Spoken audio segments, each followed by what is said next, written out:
Oh boy, did anybody see that Harley news? I'm sure that didn't piss anybody off. That's right. Today we are out here on a very cold, very rainy day on the old KLR 650 to talk about these new Chinese branded Harleys. New in the sense that we finally have some details on them, and old in the sense that we knew these were coming for a while. Let's hit the road and talk about it.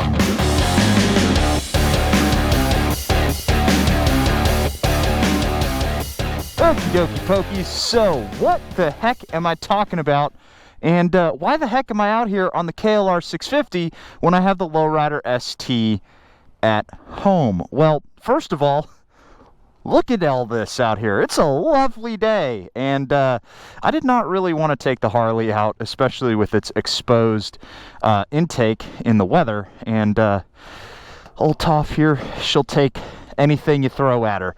So this ride is going to look a little bit different. Also, I wanted to talk about the KLR here a little bit because, first of all, not every motorcycle is made in the country where its company does business. So, oh, there goes my, yep, that was my lock in my pocket. Lovely.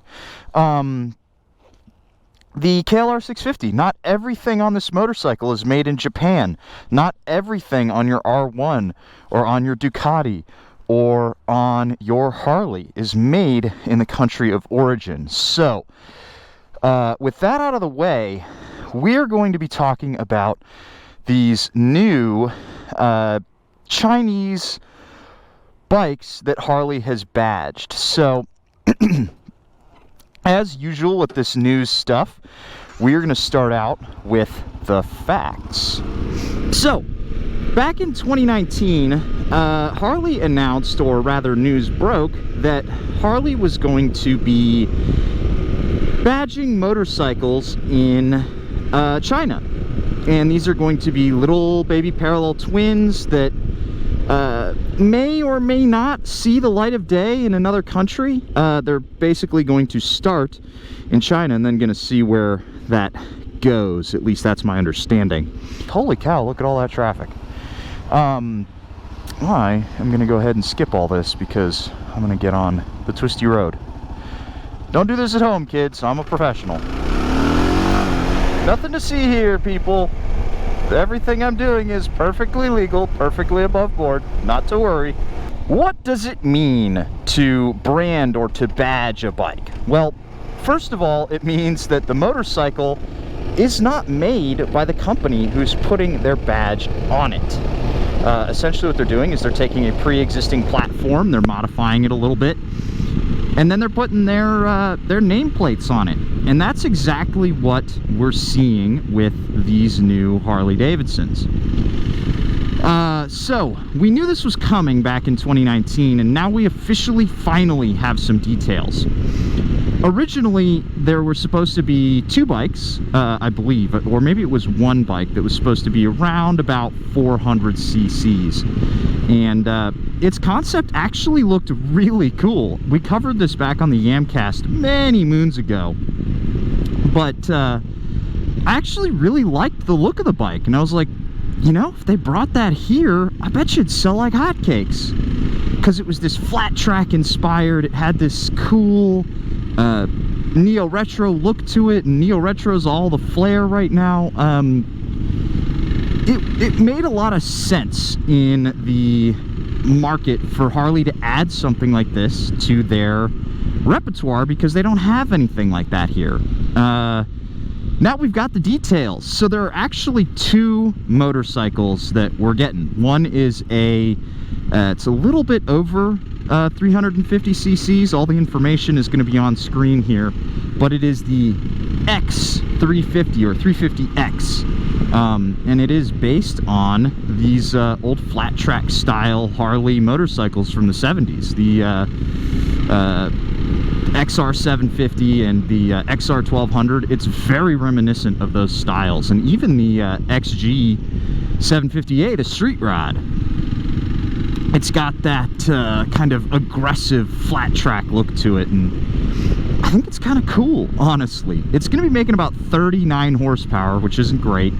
It's going to be a little baby parallel twin, and it's going to weigh a little bit over 430 pounds. So that's a bit rough for an engine that small. But the bigger brother is the X500 or 500X, and this one actually has me really excited. This is a little bit more cruiser styled. It's a motorcycle that looks kind of like, if you squint, it looks like a lifted Sportster. Like if you jack up the rear on the Sportsters, you get this 500X styling. Honestly, I think it looks really cool. And that one's going to be making 47 horsepower out of a 500-ish cc parallel twin, weighing in roughly around 450 pounds. So these motorcycles are a little heavy. What do you expect from a Harley-Davidson? But their numbers are great. Those are great beginner numbers, especially for a company that doesn't have a real beginner motorcycle in their lineup, with the Street 500, the Street 750, the Street Rod, and all the Sportsters going the way of the dodo.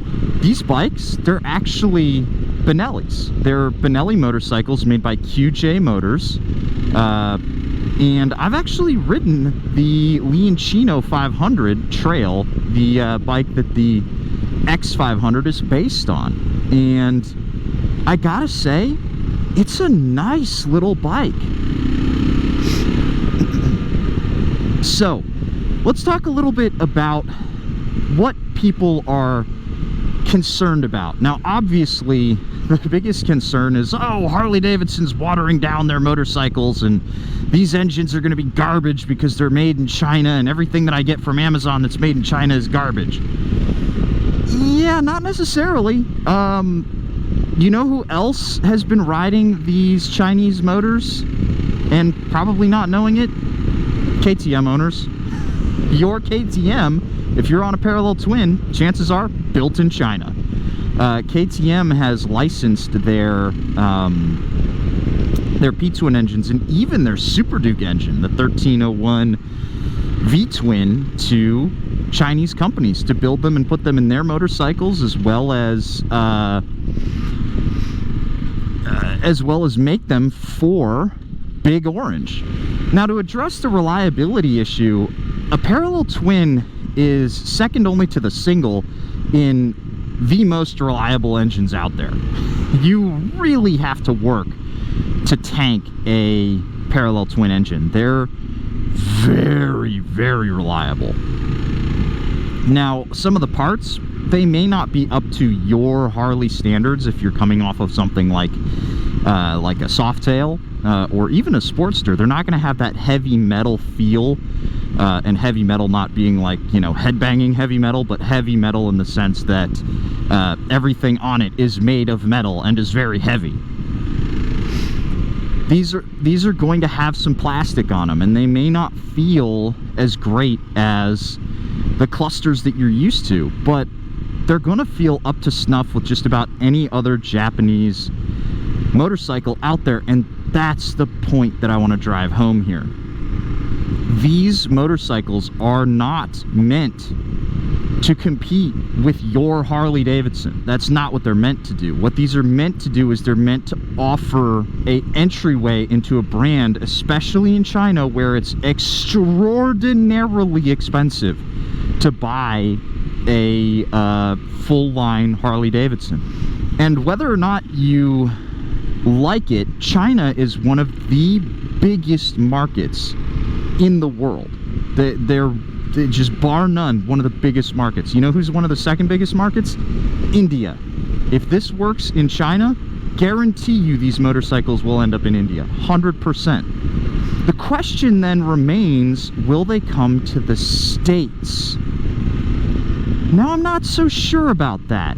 I personally think they should, because especially the 500, that motorcycle is going to offer a great gateway into motorcycling for somebody who wants that Harley-Davidson vibe but can't afford one of the bigger bikes. Because regardless of what you think about Harley-Davidson, having that on the side of your tank, it always means that you have a premium motorcycle. People might make fun of it on the internet, but don't listen to them because they don't know what they're talking about. You get on a Harley-Davidson and they feel extremely premium, and that comes at a premium that people can't afford. So by badging these motorcycles and then selling them in the States, I think Harley's going to be able to attract a new rider.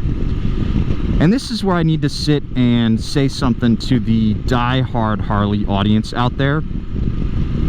I'm sorry, but Harley has to stop catering to you.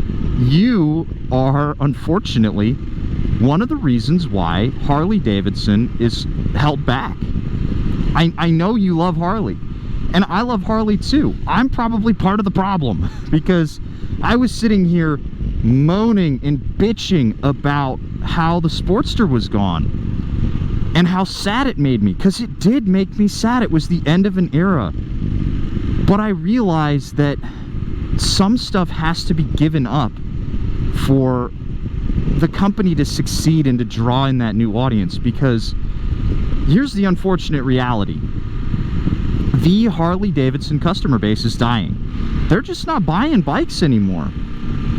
And Harley-Davidson can't afford to sell a $40,000 motorcycle to somebody like me or somebody just out of college who needs a motorcycle because they can't afford a car.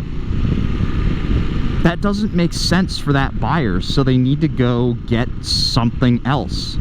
And right now, these Benellis, the 500 is selling for $6,200. That is crazy cheap. And there's currently 2 dealers that I know of in Austin that will service them. TJ Cycles and Family Power Sports out of town just a little ways. So the dealer network for these Benellis is growing. But imagine if you had a tech at a Harley dealer who could service these Benellis. Just one tech, just one guy who knows how to, a guy or gal who knows how to service these bikes. And you put one at every single dealership in the United States, you will never have a problem ever getting a motorcycle serviced. And honestly, I think what it'll do is it'll cure almost overnight that reliability question that people have.